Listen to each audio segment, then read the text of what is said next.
मित्रांनो, साधी माणसे या मालिकेच्या आजच्या भागामध्ये आता सदाशिवराव हे पंकज आणि निरूपावर खूप चिडलेले असतात। ते म्हणतात, जर माझा हा निर्णय तुम्हाला आवडला नसेल तर मी हे तुझं घर निरूपा सोडून चाललो आहे असं म्हणून ते आता निरूपाला चांगलाच धक्का देतात। पुढे चाललेले असतात त्यावेळी निरूपा आणि पंकज दोघेही आता त्यांना अडवतात आणि म्हणतात, तुम्ही असं का करताय? अहो, मी कुठं म्हटले तुम्हाला की घर सोडून जा म्हणून? पण हे मुलीचं प्रकरण काय आहे? मला नाही आवडत ना ती मुलगी, मग तुम्ही कशाला उगीच फोर्स करताय?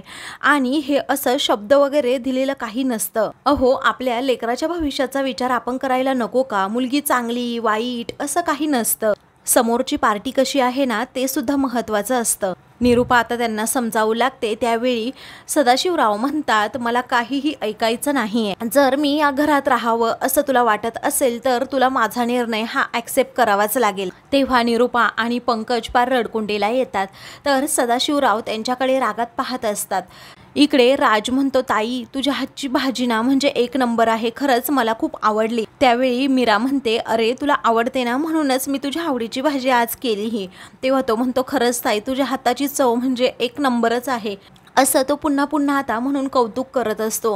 त्यावेळी मधू विचारते, काय रे राज, तुझा आजचा दिवस कसा गेला? तेव्हा तो हसतच म्हणतो, या भाजीसारखा म्हणजे एकदम भारी गेला। त्यावेळी लक्ष्मी मात्र एकदम शांत शांत असते। तेव्हा मीरा विचारते, काय गाई एवढा कसला विचार करतेस तू? तेव्हा तिची आई म्हणते, नाही ग कसला नाही। तर आता मीरा विचारते, ते काका तुझ्याकडे आले होते ना, ते काय बोलत होते ग एवढे? मग आता लक्ष्मी म्हणते, अगं तुझ्या लग्नाबद्दल विचारत होते। हे ऐकताच आता मीराला खूप मोठा धक्का बसता। जरा वैतागून म्हणते, आई तुला माहित आहे ना मला लग्न करायचं नाहीये, माझ्यावर एवढ्या मोठ्या जबाबदाऱ्या आहेत। त्या काकांना आपली परिस्थिती माहीत आहे तरी ते असं का बोलतात? त्यावेळी आता लक्ष्मी म्हणते, मिरे असं बोलू नये ग, कारण तुझ्या दादांनी शेवटचा श्वास घेताना त्यांच्याकडून हे वचन घेतलं होतं की माझ्या मीराचं लग्न तुम्ही लावून द्या म्हणून ते काळजीपोटी म्हणतायत। अगं तो माणूस खरंच खूप चांगला आहे, भला आहे, तुझ्या दादांना दिलेलं वचन पूर्ण करण्यासाठी त्यांची धडपड सुरू आहे। मीरा आता तिच्या आईलाच उलट समजावू लागते, अगं मला माहीत आहे तुलाही आमची काळजी आहे, पण तू परिस्थिती जरा समजून घे आई। त्यांच्यानंतर मी घरची सर्व जबाबदारी घेईन असा मीही त्यांना शब्द दिला होता। अगं आई, दादा आपल्यामध्येच आहे आणि त्यांचं पूर्णपणे आपल्याकडेच लक्ष आहे आणि आता त्यांना आपली काळजी वाटत असेल असं म्हणून ती तिच्या दादांच्या फोटोकडे पाहत म्हणते, दादा तुम्ही अजिबात काळजी करू नका, कारण मी या घराला कधीही काहीही कमी पडू देणार नाही। दुसऱ्या दिवशी सत्य आता आपली रिक्षा धुत असतो त्याच वेळी तेथे सदाशिवराव हे बसलेले असतात। तेव्हा आता सदाशिवरावांना शांत पाहून सत्या आता एक किस्सा सांगू लागतो की आपल्या रिक्षामध्ये एक जोडपं बसलं होतं, त्यांची 2-2.5 वर्षाची मुलगी होती आणि ती मुलगी काही बोलत नव्हती म्हणून ते डॉक्टरकडे तिला घेऊन चालले होते। मग मी त्यांना काय म्हटलं माहिती आहे का, असं डॉक्टरकडे वगैरे तिला घेऊन जाऊच नका, उलट असं करा त्या मुलीचं नाव निरूपा ठेवा, म्हणजे ती अशी बोलेल की तिला शांत तुम्हाला करावं लागेल असं म्हणून सत्य आता हसत असतो। त्यावेळी सदाशिवराव म्हणतात, अरे गप्प बस, ही गंमत करायची वेळ नाही आहे आता। सत्य आता त्यांच्या जवळ जात त्यांना विचारतो, कसलं रे बाप तुला टेन्शन, सांग मला बरं पाहू, मी तुकडाच पाडतो। त्यावेळी सदाशिवराव म्हणतात, तू काय तुकडा पाडणार आहे? पुढे आता सदाशिवराव म्हणतात, अरे माझ्यामुळे त्या लेकरावर अशी वेळ आली आहे, आता मीराला आपल्या घरची सून बनवून आणणं हे माझं कर्तव्य आहे। आपल्या पंकजसाठी मी मीराचा हात मागायचं ठरवलंय। आता सत्याला आश्चर्याचा धक्काच बसतो, तो विचारतो, काय बोलला बाप तू? तेव्हा सदाशिवराव म्हणतात, अरे बाळा मला आपल्या पंकजचं लग्न त्या मीराबरोबर लावून द्यायची। सत्याचा चेहरा अगदी गंभीर होतो, मग त्यानंतर तो खूप जोराजोरात हसू लागतो। सदाशिवराव विचारतात, काय झालं तुला हसायला? मग आता त्या धूमकेतूचं आणि आपल्या पंक्याचं लग्न तू लावून देतोस, त्यापेक्षा विहिरीत ढकलून दे असं म्हणून सत्या गंमत करतो। तेव्हा सदाशिवराव म्हणतात, गप्प बस रे, गंमत करायची वेळ नाहीये, मी तुला सांगितलं ना। सत्य आता विचारतो, अरे तुझं ठीक आहे, तू हा निर्णय घेतलास, परंतु बंटी आणि बबलीचं काय? तेव्हा आता हे बंटी आणि बबली कोण असं सदाशिवराव विचारतात। बंटी म्हणजे तुझा तो बबड्या आणि बबली म्हणजे तुझी ती निरूपा असं म्हणून सत्या गंमत करतो। त्यावेळी सदाशिवराव आता त्याचा कानच पिरगळतात आणि म्हणतात, तुला किती वेळा सांगितलं असं काही पण निरूपाला बोलू नकोस, तिला आई म्हणायला शिक जरा। मग आता सत्य म्हणतो, ते सगळं राहू देत, पुढे झालं काय?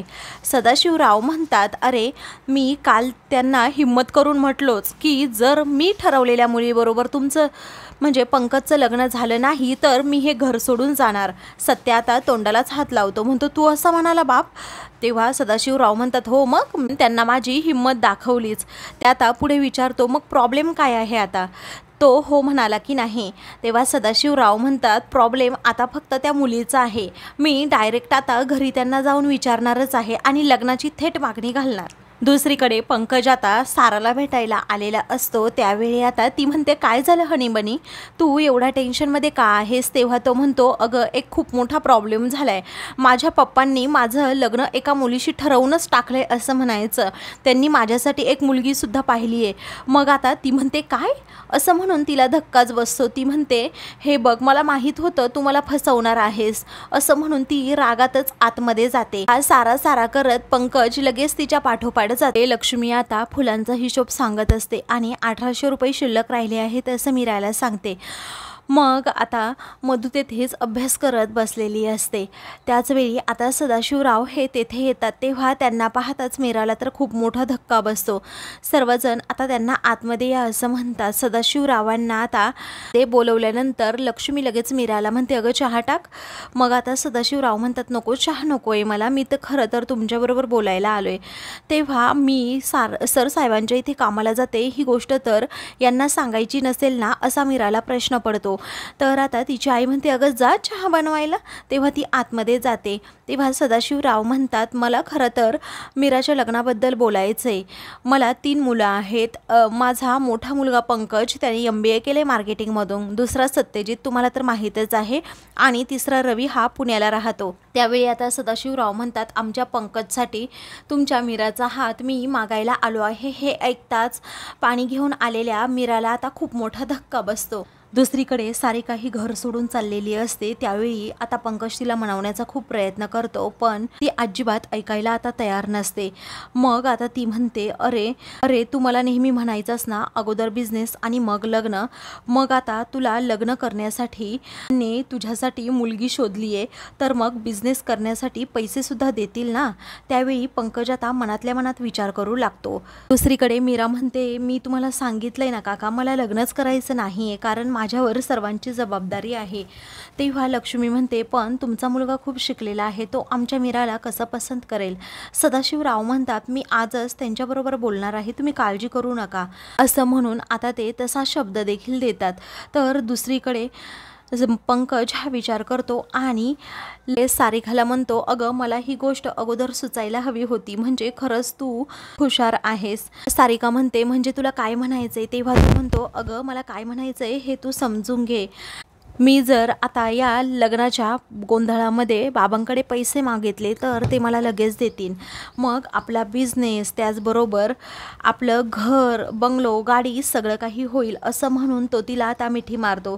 आता खरं तर सारिकाचा हाच प्लॅन असतो पण ती मुद्दामच म्हणते पण तुझ्या स्वप्नाच्या आड मी येणार नाही. तुला बिझनेस करायचा असेल ना तर तू करू शकतोस.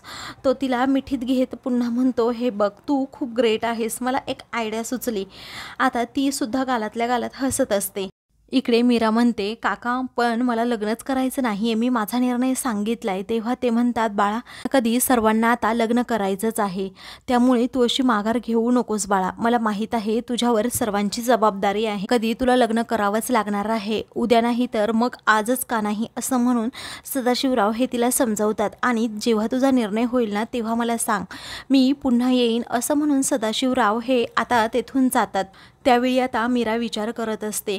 मग आता मधू म्हणते राहू दे ताई सगळी कामं तूच करू नकोस. मीरा म्हणते काय म्हणालीस, सगळी कामं कुठे मी करते. तर आता मधूला हेच म्हणायचं असतं की तू तेथे तिकडे बंगल्यावर काम करते मग इथे करू नको, पण ती तसं बोलून दाखवत नाही, ती आपली गप्प असते. त्यावेळी आता लक्ष्मी दोघींकडे पाहतच राहते. मीरा आता तिच्या हातात असणारा पाण्याचा ग्लास तेथून घेऊन आतमध्ये जाते. ती जरा वैतागलेलीच असते कारण लग्नाचा विषय निघालेला असतो. मग आता मधू म्हणते आई तू काहीच काळजी करू नकोस, आपल्या मीराताईचं लग्न तू खरंच करून टाक, कारण हे काका एवढे चांगले आहेत ना म्हटल्यावर त्यांचा मुलगाही तसाच असणार. तर आता मित्रांनो पुढील भागामध्ये मधू लक्ष्मीला सत्य सांगते की तर राजचे जे प्रिन्सिपल सर आहेत ना त्या ठिकाणी मीराताईने धुना भांड्याचं काम सुरू केलं आहे आणि त्यांच्या नातवाची जबाबदारी घेण्याचं सुद्धा. तेव्हा राजसुद्धा हे बोलणं ऐकतो, त्याला तर धक्काच बसतो आणि लक्ष्मीला देखील.